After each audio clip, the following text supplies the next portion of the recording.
অগ্নিকাণ্ডে রেশ কাটিয়ে আংশিক চালু অ্যাক্রোপলিস মল। আগুন ছড়িয়ে পড়ে মলে ফুড কোর্টে। আগুন লাগার পর দমকলের তরফ থেকে কড়া বার্তা দেওয়া হয়, অনির্দিষ্টকালের জন্য বন্ধ হয়ে যায় অ্যাক্রোপলিস মল। অবশেষে আংশিক চালু হয়েছে অ্যাক্রোপলিস মল। অগ্নিকাণ্ডে রেশ কাটিয়ে অ্যাক্রোপলিস মলের একাংশ আবার চালু করা হয়েছে। অনির্দিষ্টকালের জন্য বন্ধ হয়ে যায় অ্যাক্রোপলিস মল, তবে অবশেষে আংশিকভাবে চালু হয়েছে এই মল।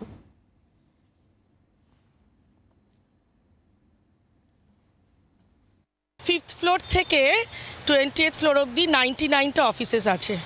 অফিস পার্টটা পুরোপুরি আনএফেক্টেডই ছিল, যাই জন্যই আমরা ওই পার্টটাকেই আগে আমরা চেষ্টা করেছি খুলে দেওয়ার জন্য। ইলেকট্রিসিটি আমরা চেক করে নিয়েছিলাম, এসি চেক করে নিয়েছিলাম, ওনারাও চেক করে নিয়েছিলেন।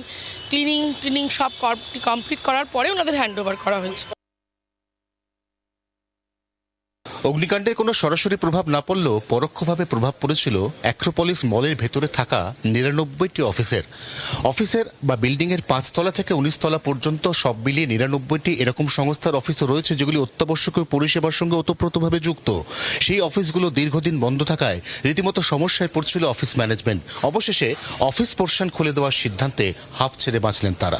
তবে মলের বিনোদন অংশ, অর্থাৎ যে অংশে ঠিক এইভাবেই রয়েছে একের পর এক দোকান, রয়েছে মাল্টিপ্লেক্স এবং রয়েছে ফুড কোর্ট, তা কবে থেকে চালু হবে সে প্রশ্নের উত্তর এখনো পর্যন্ত অধরা।